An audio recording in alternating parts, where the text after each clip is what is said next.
Good morning, members of the media, and thank you for joining us here this morning. As you are probably aware, this morning, the Minister of Community, Culture and Sports, my honorable colleague Patricia Gordon-Pamplin, tabled the Civil Union Bill 2016 for consultation in the House of Assembly. The aim of tabling this draft legislation is so that we can have the widest possible discussion and consultation on this matter, not just with our parliamentary colleagues on both sides of the aisle, but with the broader public. You also heard the minister highlight that the issue of same-sex marriage and civil unions is at the forefront of our national conversation, because today the Supreme Court ruling regarding the Bermuda Bread Company versus the Minister of Home Affairs and the Attorney General takes effect. The landmark ruling means that non-Bermudian same-sex partners of Bermudians who are in permanent relationships are entitled to live and work in Bermuda free of immigration control. I think it's very important to mention that prior to that Supreme Court ruling, government has sought to do its due diligence to review and to access the issue of same-sex unions by engaging in a very intensive consultative process.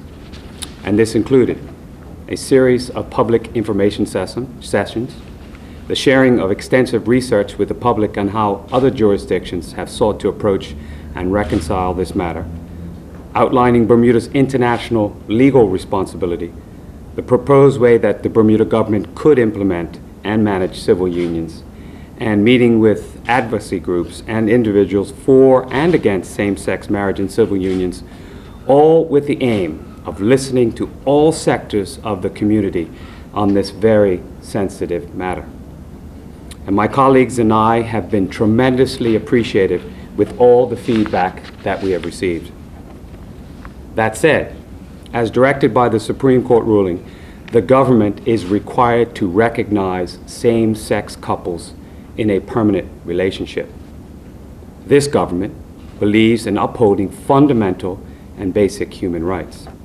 As such, government has an obligation to bring the matter of same-sex unions to a resolution. And in order to get the widest possible reach of views from the people, it is the intention of the government to table a referendum bill on the matter later in this legislative session.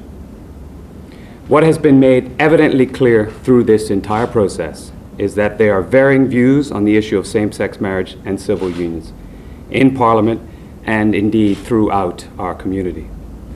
Recognizing that this is a very complex and difficult issue for many in the community, we are committed to extending the consultative process so that the people of this country can express their opinions on same-sex marriage and civil unions via a referendum.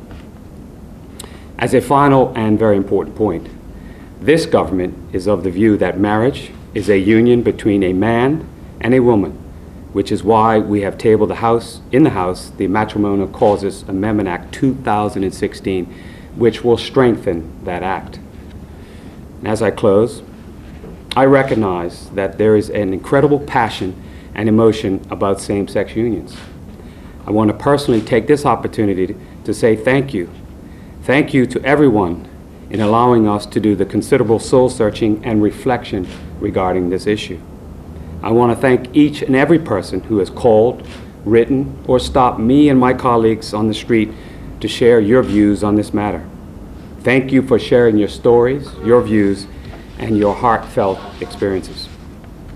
As a government, we have tried to approach this issue with sincerity, compassion, empathy, and sensitivity. Government always has a responsibility to make the best decisions for the benefit and betterment of this country and its people. And we recognize that in doing so on matters of critical and national significance, such as same-sex unions, we must continue to seek and incorporate as much feedback and input from the public as possible. Thank you, and we're happy to take any questions that you might have. Brian. Were you unhappy with the Human Rights Commission statement this week in which they criticized both parties for their approach? No. The Human Rights Commission has a very important responsibility to undertake. The minister with some appointment rights of the Human Rights Commission is the Minister Pat here, and we applaud them for the work that we have to do. One thing I will say, Brian, in regards to this whole matter, we like people to speak up in the appropriate tone on this matter, because if we do, in every matter, we'll find the best resolution. This morning, before the minister gave her statement in the House, and before this press conference today, we met with the Human Rights Commission, and we informed them of our direction and the need to work together to get the most appropriate result for the people of Bermuda. Because when it comes down to it, it's all about protecting and promoting human rights, and this government supports that 100%. You had hoped not to have a referendum when this all began, but have you reached that decision with due solemnity and care? We reached that position because it was appropriate to continue to allow some more understanding and consult on this issue, and to allow people to express themselves in an appropriate way so we can make the appropriate decisions going forward. You know, the referendum will gauge the views of the people of this country, but at the end of the day, if we do nothing on this matter, the courts will decide. And I think everyone in Bermuda would appreciate the opportunity for their input and then their members of parliament to decide. The courts are an appropriate way for people to take any grievances they might have. We think the people of Bermuda can be mature enough about these rights issues and have a referendum, and then come forward and support the best approach to dealing with this. And we believe it's the civil union bill which we've tabled for people to review through this process. Any idea what the question of the referendum would be? We're still working through that. I will, as I mentioned in my statement here today, that we will table that by the end of the session and have it debated, and it will all be fleshed out. Trevor. You'll be a government campaign now. Before becoming government, campaign on a referendum on independence. In fact, this will happen. Independence? Independence? No. Not independence, gaming, I'm sorry, gaming. Yes. Will this referendum happen? I said it here today, and I fully intend it to happen unless God takes me and people change their wishes going forward, but I don't think that's going to happen. The time frame for this? This legislative session, we will table that bill, and once it's tabled, then once it's tabled and passed by the House and the Senate, then the date will be set. Sarah. Hi. A Good morning. precedent was set, as you mentioned, in the Supreme Court with Bermuda Bread. Do you think it's possible that another precedent could be set in the courts before this referendum takes place with regard to same-sex marriage? It's always a distinct possibility.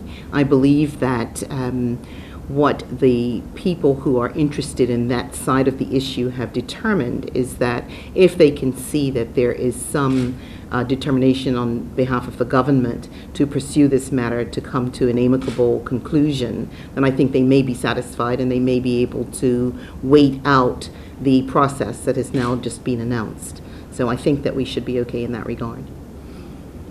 One other comment that I will make that I think is important in this situation, the entire government team supports this approach. And we believe with that support, we can go out in the community and continue this process so the people of Bermuda can have their views expressed, and then we can move it forward to the proper resolution. One last question, please. Why would you table the civil union bill in Parliament if you thought going on to a referendum? Good question. Let me just say that some of the opposition to the issue of civil unions had been expressed sight unseen of the bill. In order to be able to educate people what the bill contains, it is necessary to have it tabled. It is necessary to give people the opportunity to read through it, to evaluate the points with which they might agree, the points with which they may disagree, and for us to continue to have the necessary dialogue. That is part of the process. I don't believe that it would be appropriate to just table a referendum and then go off still with people not knowing what the details are of a civil union bill. So I think it was important to table it for as wide a consultation as possible. And it'll stay on the order paper until later. Well, we debate it. That is correct. Yes. Actually, it's papers and communications to the House, so it was not the introduction for a first reading. It was papers and communications, so it won't actually stay on the order paper as such. It is there, it has been tabled, it has been laid down for consultation, and that consultation process will continue. It may not appear, just because I'm not 100% certain, I don't believe it will appear on continued House agenda. Question. Is there any concern by the government by not holding a referendum, you might lose support from the church vote?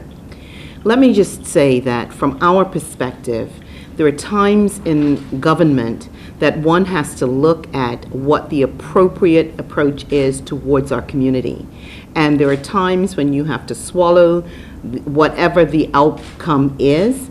If we did everything because of votes that we are likely to get, this country would absolutely stagnate. We cannot consider matters that are of this level of importance and use as a gauge whether or not we're going to lose votes. We may lose some, and if that's the outcome, that is the outcome. We are interested in educating the public and looking at the best possible manner in which we can provide for what the courts have determined we need to provide, and that is a way forward for same-sex couples to be able to enjoy the right to family life. Sorry, one quick question.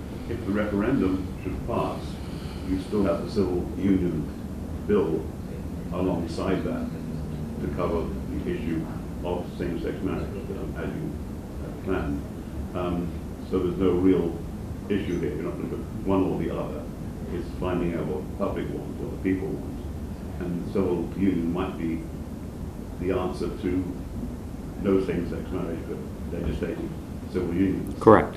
So that's still an option. Yes. Basically, if you want to break it down, there's two options here.